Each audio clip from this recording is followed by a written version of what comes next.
They drove into the Mojave, chasing nothing more than a quiet break from routine, with suitcases in the trunk and smiles on their faces, never imagining that within hours their 8-year-old daughter Mariah would vanish into the desert without a sound, without a struggle, without a single clue. And as the sun rose higher and the wind erased all traces, the search turned frantic, then quiet, then forgotten. But her mother never stopped coming back, and when she finally uncovered what no one else could find, 2 years too late, she realized the desert hadn't taken her. Something else had. It began like any ordinary family trip, the kind you plan for weeks with scribbled notes on the fridge and countdowns, marked in red X's across a calendar that hung crooked in the kitchen of their modest home in Texas, where dreams were as wide as the sky and where Aretha, the mother with a laugh like music in arms that always smelled of vanilla and safety, had spent hours packing snacks and sun hats and sunscreen, while Elvis, the father with strong shoulders and steady hands and a quiet love for paper maps, even in the age of GPS, made sure the tires were full, the gas tank topped, and the route planned down to the mile, and their daughter, little Mariah, just 8 years old and full of fire and joy and questions about stars and scorpions and why the desert never rains, clutched her stuffed teddy bear named Button as if it were stitched from magic and memory, wearing her sun hat too big for her head and her red shirt tucked into denim shorts, smiling wide with all her baby teeth showing, completely unaware that this was the last time a photo would ever capture her alive. They left in the glow of dawn, waving goodbye to neighbors who had no idea they were witnessing a moment that would one day be frozen in grief, as the Johnson family drove west with the windows down and the wind carrying songs that Mariah sang off-key in the back seat, her laughter bouncing off the dashboard, while the flatlands of Texas gave way to the dry breath of the Mojave, a land so quiet it hummed, a land where secrets slept beneath the sand, and when they reached the edge of the desert, the light stretching long across the rocks, like it was trying to hold on just a little longer, they stopped to rest at a cheap desert motel that smelled of rusted air conditioners and distant rain, thinking they had all the time in the world, not knowing that time was already slipping through their fingers like grains of dust. That night, Aretha read Mariah her favorite story under a flickering lamp about a girl who rode a comet across the sky,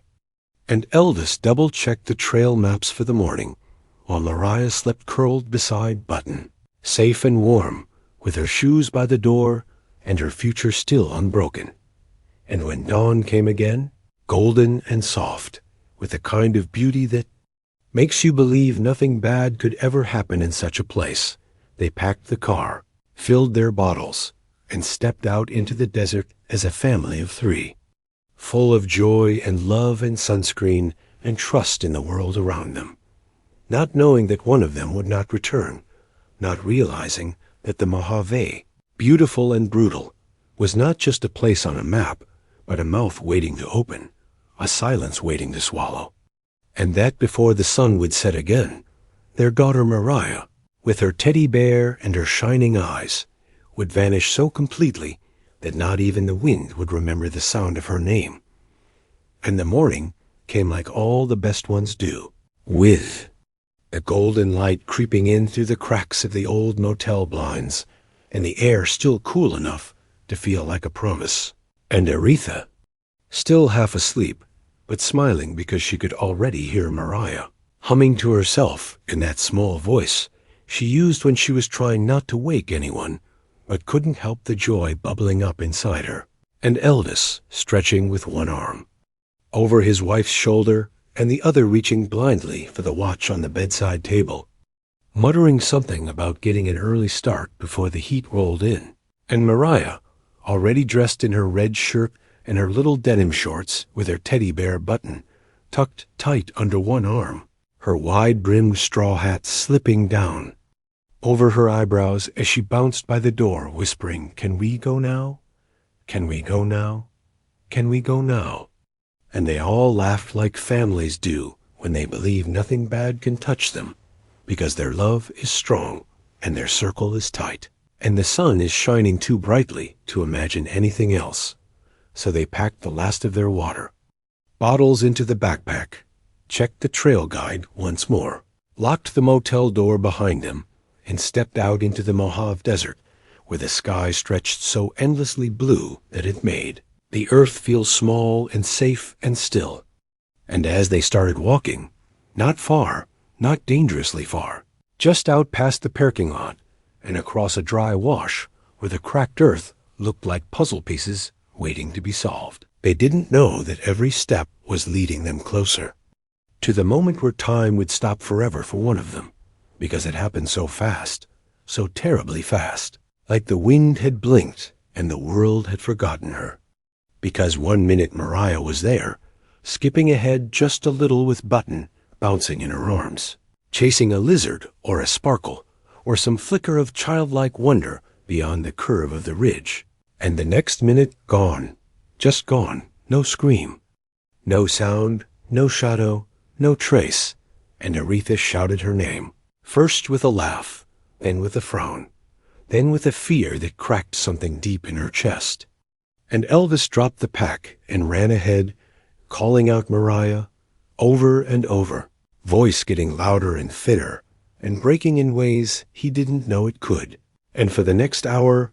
and then the next, and then the next, they searched that trail and called and climbed and wept and begged. As the sun rose higher, and the heat became cruel, and the air heavy with stillness, but the desert gave them nothing. Not a footprint, not a ribbon, not a sound, just the wind brushing past their ears like it was trying to whisper something, but couldn't find the words. And by the time the rangers arrived and the helicopters circled and strangers joined the search and the sky began to blush with evening, Aretha already knew in her bones what no one dared say out loud, that her daughter had not simply wandered off, had not merely slipped behind a rock or beneath a tree, but had been taken by something far colder, far quieter, something watching, something waiting, something ancient that lived deep in the silence of the Mojave, something that chose Mariah and swallowed her whole while the desert stood still. And as the sun dipped behind the jagged edges of the Mojave hills and the golden, heat gave way to a kind of chill that crept into the bones of every searcher still. Calling her name into the rising wind, Aretha stood frozen, staring at the place where she last saw her daughter's hat bobbing in and out of sight, like a red balloon caught in a current just out of reach. And the voices around her began to blur, the ranger speaking in low tones into a radio, Elvis pacing back and forth with fists clenched so tightly they left marks on his palms, volunteers passing out flashlights and folding maps like that could somehow pull her back from wherever she'd gone. And the world suddenly felt unreal, as if it had tilted slightly, as if something fundamental had broken, and no one else could feel it yet. But she could. Oh, she could. She felt it deep in her chest, like glass shattering in slow motion, because nothing made sense anymore, and time no longer moved in minutes or hours, but in the agonizing stretch between one unanswered question and the next. And when night finally swallowed the desert whole and the stars came out with their cold, unblinking stares, Aretha refused to leave, refused to rest, refused to even sit, her voice hoarse from screaming Mariah into the dark, as if the right combination of syllables or the perfect pitch of desperation might somehow unlock the silence and bring her little girl running back with dust on her knees and Button in her arms. But all the desert gave her was wind and emptiness, and the sound of her own heartbeat drumming in her ears like thunder wrapped in panic. And the days began to pass like pages torn from a book written in grief, each one heavier than the last, as search teams came and went. Cameras flashed and reporters asked their cruel questions, and the sheriff's office held tight to their cold, useless words like no sign of foul play, and she may have wandered, and the desert is unforgiving. But none of it mattered to Aretha, because she knew, that her daughter did not vanish on her own, that something or someone had reached into their lives and taken her with hands made of smoke and shadow. And no matter how many times she replayed the moment, no matter how many maps she traced with trembling fingers or trails she walked until her feet bled, the only thing she ever found was silence. An awful, dense, suffocating silence that settled over everything like a veil. And every night when she closed her eyes, she could still see Mariah standing there, smiling beneath her wide straw hat, one hand waving, the other clutching button, frozen forever in that final morning before the world unraveled. And the worst part, the part that burned and clawed and refused to heal, was not knowing what happened, not having a body to bury, not hearing a scream or seeing a struggle. Just that unbearable nothingness where a child once laughed and lived and loved, because when a child disappears without a sound, without a trace, without a goodbye, it is not just a loss. It is a haunting that never ends. And it was 2 full years later, after every candlelight vigil had burned down to wax puddles on forgotten sidewalks, after the flyers had faded in the sun and peeled from telephone poles like they, too, were giving up, after the cameras stopped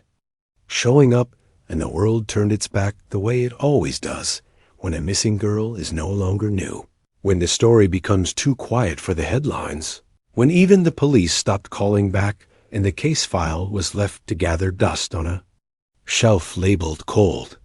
that Aretha packed her worn boots and her hand-marked map for what must have been the 100th time, a map filled with circles and arrows and scribbled prayers, and drove herself out alone to the same unforgiving stretch of Mojave earth,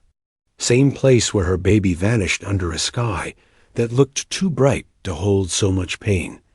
because something in her mother's soul, something ancient and untamed and louder than grief, kept pulling her back, whispering that the truth had not left. It was buried beneath heat and silence and time, waiting for her to find it. And this time she walked farther than she ever had before, past the dry ravines and broken Joshua trees, past the spots the rangers swore they'd searched, past the last known footprint, and beyond the boundary lines drawn by those who no longer believed, until she stumbled upon a shallow ridge that had caved in since the last storm, a place the earth had shifted just slightly, as if exhaling some deep secret it could no longer carry. And when she knelt in the dust, when she brushed away the sand with trembling fingers, and the dry wind wrapped around her like a whisper, she saw it. Not a bone, not yet, not a skull or a shoe or a name tag, but something small and soft and horribly familiar. A faded teddy bear with one missing eye and a patch on its ear that she had sewn herself on a rainy night years ago. A bear named Button, who had never left her daughter's side and now lay quiet beneath the sand like it had been waiting for her to come, and next to it, curled like a question mark, like a child who never wanted to leave, was the delicate, sun-bleached frame of what could only be her Mariah, ribs bowed inward, tiny hands tucked close to where her heart once beat, and around her neck a hand-beaded necklace with a little pink star charm, the one Mariah had made in the back seat, with string and plastic beads, while Aretha handed her juice boxes and told her they were going on an adventure. And in that moment, the wind died, the air collapsed, the desert stopped breathing, because all the searching and screaming and praying had led to this. A lonely child buried beneath a broken sky, returned not by search parties or law enforcement or helicopters, but by a mother's refusal to forget. And though her knees buckled and her breath caught and the weight of the world crushed her chest, Aretha knew this place had been chosen. This place had been hidden. This place had been visited by someone, not something random, not something wild, not the wind or a fall or the heat, because Mariah had not simply vanished. She had been taken, held, and in time, left behind, left to be found not by justice, but by love. And now, even after the discovery, even after the headlines returned for a single cruel cycle before vanishing again. After the interviews and the press conferences and the official apology from the sheriff's department that came too late and meant nothing at all. After the body was recovered and placed into a small white box that felt far too light for the amount of love it once held. After Mariah's name was carved into stone and the funeral flowers withered on the fresh earth of a grave no mother should ever have to dig for her child. After the world patted itself on the back for closure and moved on, Aretha could not rest, could not sleep, could not eat without tasting sand and silence and loss in every bite. Because now came the part no one talks about, the part where the mystery remains, where the horror lingers not in the absence, but in the pieces that don't fit, in the questions that burn hotter than the desert sun and refuse to go cold. Questions like, why was she so far from the trail when she never wandered that far? Questions like, why was Button buried with her, but her shoes were missing? Questions like, why was there no animal damage, no sun bleaching on the bones, no evidence of weather erosion, like she'd been protected, preserved as if hidden deliberately, as if someone or something had kept her there, untouched and unseen. And how could the rangers have missed that shallow grave after all their sweeps, unless it hadn't been there yet, unless it had been moved or uncovered or planted or no? She can't even say the rest aloud, but still the thoughts come, like vultures circling her mind day and night, the theories, the possibilities, the unthinkable truths wrapped in polite words like foul play, an unknown person of interest, and case remains open. But Aretha knows what they won't say, what they're too afraid to speak aloud, because someone did this. Someone waited until the cameras left and the desert went quiet. Someone brought her baby back. Someone placed her there like an offering, like a message, like a cruel joke carved in heat and grief. And Aretha can still feel it, the sensation she felt that day when she brushed the sand away from Button's torn ear. Like someone was watching her, not from far, but close, very close, too close, like eyes had been on her every time she came back to that place, like they were waiting to see how long it would take before she found what they had hidden. And now, even back home, even in the dark of her bedroom, or the silence of the shower, she feels it, that gaze, that pressure, that presence, like the Mojave followed her. Like whatever lives out there isn't finished. And Elvis doesn't say much anymore, just sits on the edge of the bed staring at nothing, his hands still clenched like they were that day on the trail, and sometimes she hears him whisper Mariah's name in his sleep, like he's still out there looking, still chasing that flicker of red across the rocks. And Aretha doesn't tell him that she sometimes dreams of Button too, not clean and soft like he was, but dirty and staring, lying in a place too quiet, too wrong. And in those dreams, she sees shadows behind the rocks, human shapes with no faces, tall and still and watching, always watching, and she wakes up gasping, convinced she's still there, back in the heat, back in the dust, back in the place where time cracked and everything changed. And even though the case file says, body recovered,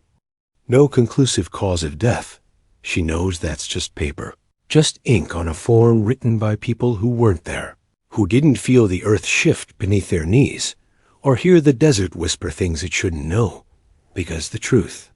is not always written in evidence bags or autopsy reports.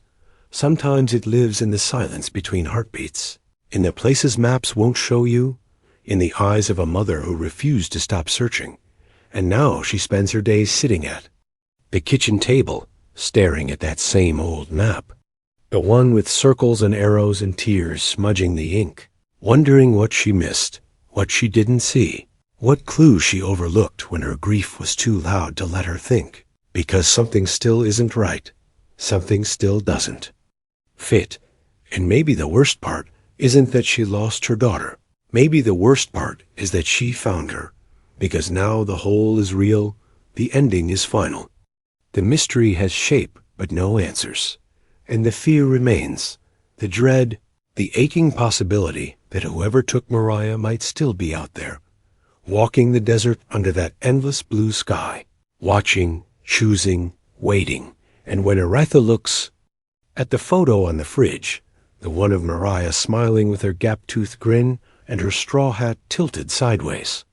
she wonders how many other mothers will someday feel this same quiet horror, this same burn of injustice. Because monsters don't just hide in shadows. Sometimes they wear sunglasses and drive pickup trucks and blend into crowds. Sometimes they